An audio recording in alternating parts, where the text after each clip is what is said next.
नमस्कार साथियों, स्वागत है आपका हमारे YouTube चैनल @lovyofficial.com पर, जहां हम प्रतिदिन प्रस्तुत करते हैं प्रेरणादायक, पारिवारिक और रहस्यमयी कहानियां।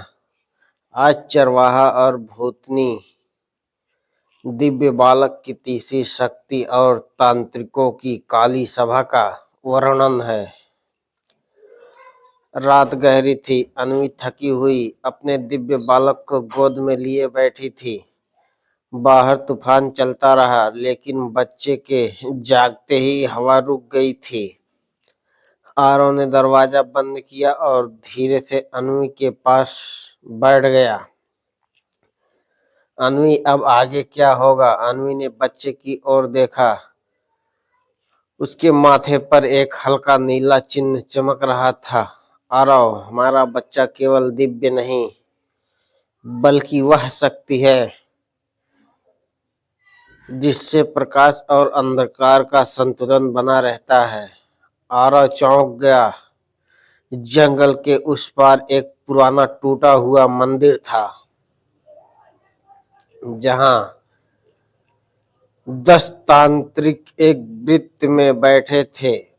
उनके बीच आग नहीं, बल्कि काला धुआं उठ रहा था।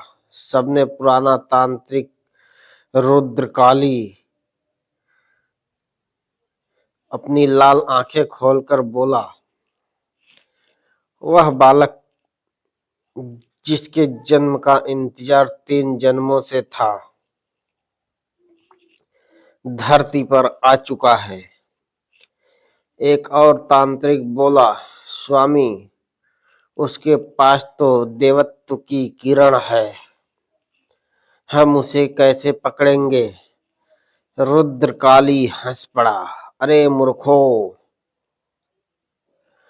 जिस शक्ति को देवताओं भी नहीं रोक पाए, उसे हम छीनेंगे और उसे अंधकार का रक्षक बनाएंगे।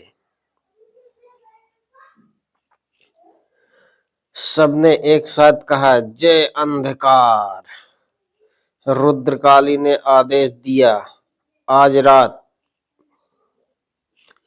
उसके घर के पास पहला जाल बिछाओ। सुबह गांव वालों को लगा कि नदी का पानी अचानक एक रात में 2 फीट कम हो गया। गांव की बूढ़ी अम्मा कांपती आवाज में बोली, यह कोई सामान्य घटना नहीं, यह काली विद्या का संकेत है। आरव और अन्वी भी देखते रह गए। बच्चा शांत था, लेकिन उसकी आंखों में गहरा प्रकाश तैर रहा था, जैसे वह सब जानता हो। दोपहर को अन्वी बच्चे को लेकर आंगन में बैठी थी। अचानक पेड़ के पीछे से काला धुआं उठने लगा। एक तांत्रिक शिष्य प्रकट हुआ, उसके हाथ में काला त्रिशूल। वह चिल्लाया, मुझे यह बालक चाहिए। अन्वी ने बच्चे को बाहों में कसकर पकड़ा, तुम लोग कभी उसे नहीं पा सकोगे। आरव दौड़कर बीच में आया, पर तांत्रिक की काली ऊर्जा ने उसे पीछे धकेल दिया। तांत्रिक आगे बढ़ा ही था कि अचानक बालक ने हाथ आसमान की ओर उठाया। एक पल में आकाश से सफेद चमक उतरी और उसी चमक से तांत्रिक का पूरा शरीर कुछ सेकंड के लिए पत्थर बन गया। वह वहीं ठहरा रहा, जैसे समय थम गया हो।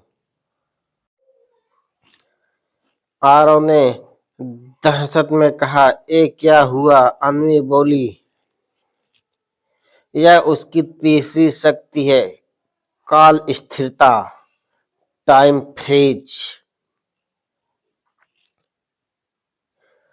वह समय को रोक सकता है। यह सुनकर आरव के पैरों तले जमीन खिसक गई। कुछ सेकंड बाद वह तांत्रिक वापस सामान्य हुआ और चीखते हुए जंगल की ओर भाग गया। स्वामी, वह बच्चा समय रोक देता है। शिष्य के लौटते ही रुद्रकाली उठ खड़ा हुआ। तो यह सच है, यह बच्चा महाकाल अंश है। सब तांत्रिक घबरा गए। स्वामी, क्या हम लड़ पाएंगे उससे? रुद्रकाली गुर्राया।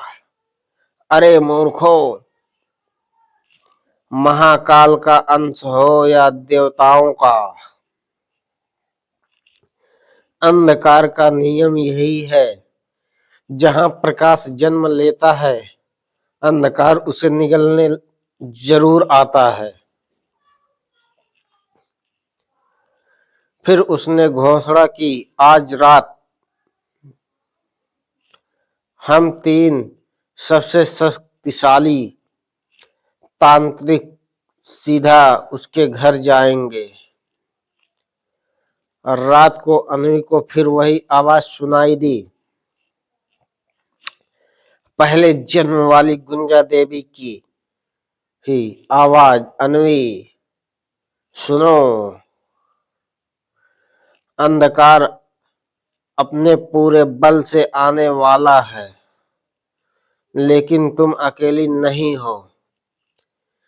जब समय आएगा, मेरी पूरी देवी शक्ति तुम्हारे माध्यम से जाग उठेगी।